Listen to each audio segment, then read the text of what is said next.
Hi guys! This is my first sit-down recording for YouTube or my future child, I don't know. But so this is my first video. Not really sure what the purpose is, but I just thought I wanted to record it in case I wanted to show my future child someday. I wanted to kind of go over my initial visit with my gynecologist, my annual visit, and then my subsequent visit with the infertility specialist who my gynecologist recommended. So let's get to it. So I had my annual woman's checkup on January 12th of this year, 2017, which is almost 2 months ago at this point.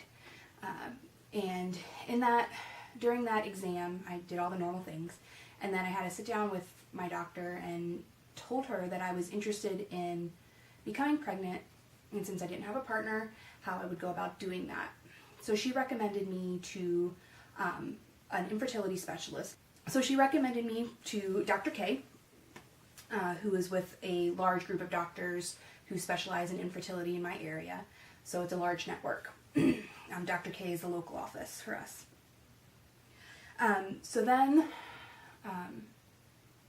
I called Dr. K's office, and they were actually able to squeeze me in for a consult the next week, which is kind of amazing because now to schedule follow-up visits with him, it's like at least a month out. So I got pretty lucky, I suppose, on that very first initial call that there must have been a cancellation or something. In any case, so the following week I went to visit and speak with Dr. K, and I actually learned a lot of information. I had a list of questions a mile long to ask him, and he ended up actually answering all those questions prior to me even asking them. So I'm just a little bit over-prepared always, and not always a good thing, but it worked out for the best this time. Basically, the bottom line with Dr. K was that he was confident that he could get me pregnant, I guess, for lack of better words. He was confident that I would become pregnant, and he didn't have any issue with me being a single mother by choice or using donor sperm for that. He's seen it plenty of times in the past.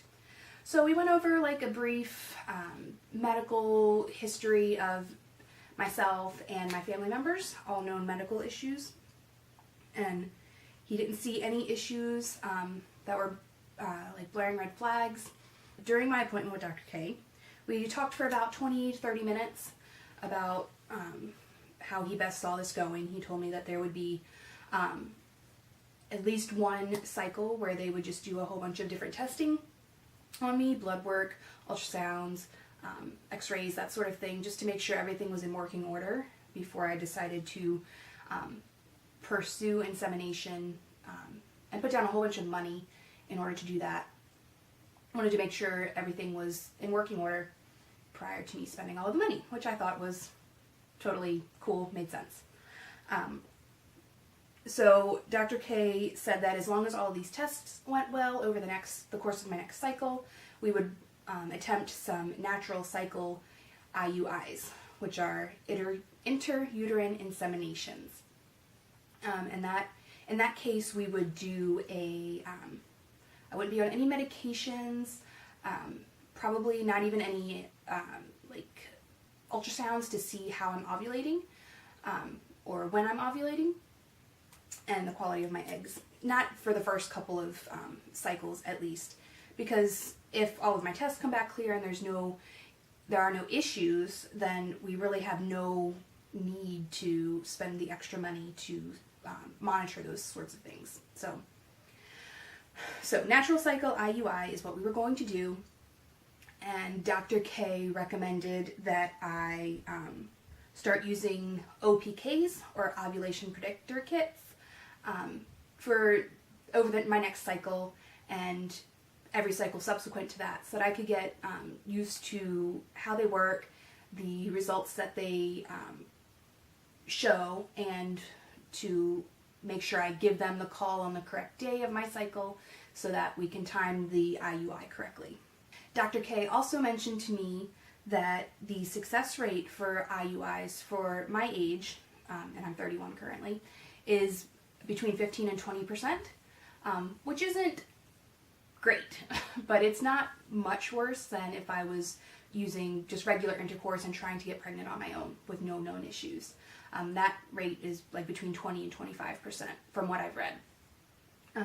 So he said if we give it 3 or 4 cycles of natural cycle IUI, that there's a decent chance that I would get pregnant in one of those 3 to 4 cycles. And if I didn't, then we would move to, we would discuss our options moving forward, either medicated IUIs or injectable IUIs. Probably not IVF at this point.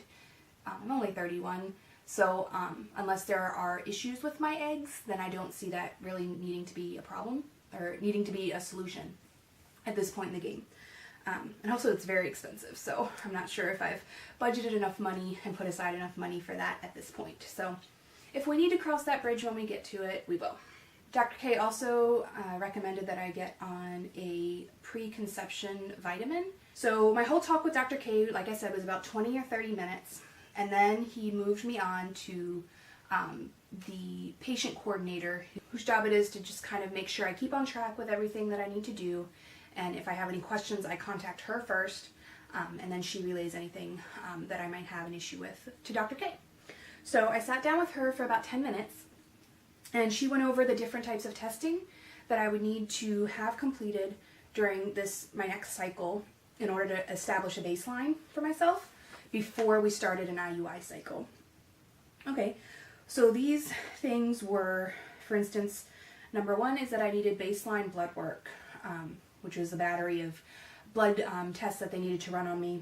It was like an entire 2 pages long worth of different blood tests. The next one would be a blood work and a transvaginal ultrasound on my next cycle, day 3, which establishes kind of my baseline estrogen levels, as well as, I believe, they check for the FSH levels, which are follicle stimulating hormone, and AMD, I believe, is the acronym for it, and I don't know what that's for, but it has something to do with how it's a hormone, I think, that kind of regulates my ovary and follicle production.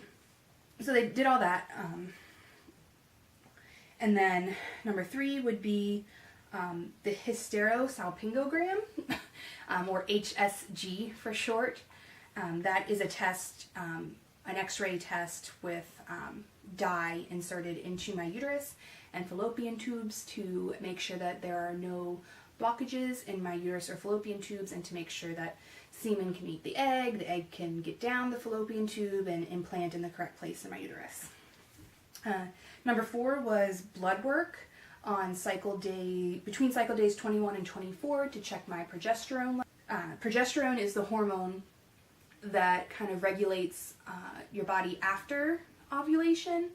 It, I believe that it encourages kind of makes your uterus a more hospitable environment for an embryo to implant.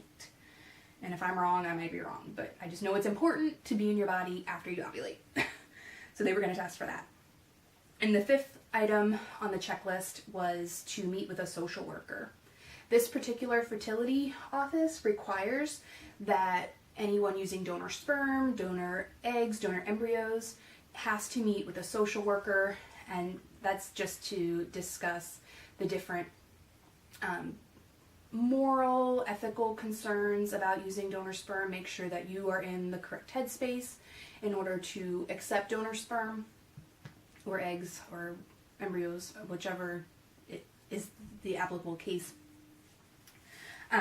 So that is another concern and checklist requirement that I need to get. So when I was meeting with the coordinator, she gave me this folder with a whole bunch of information, some checklists, some good resources online, and different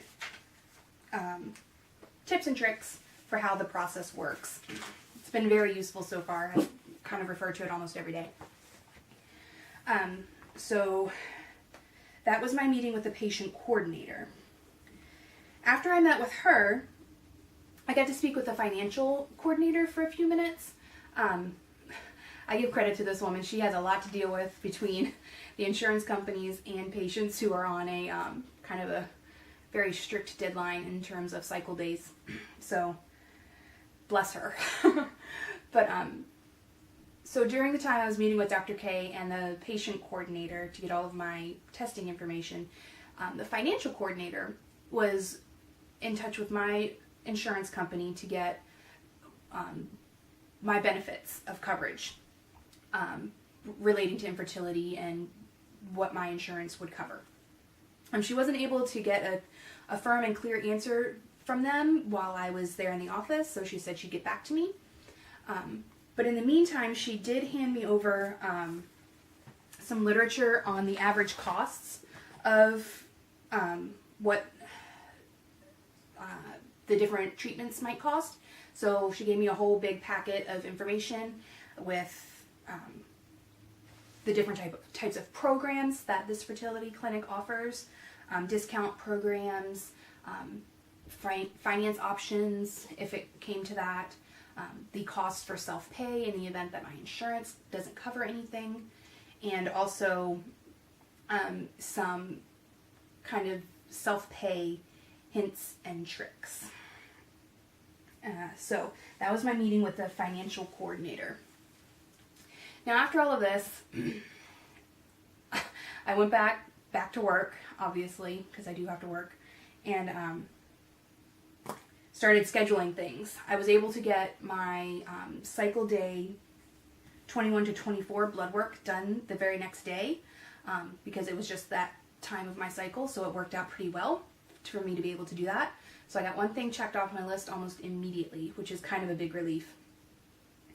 And then I went ahead and got my, so at that point I just had to wait for my new cycle to start. And so that's where I'll leave the story for now, and I will follow up in my next video about how my first week of testing went as far as cycle day 3 blood work and my HSG. Thanks for listening. Bye.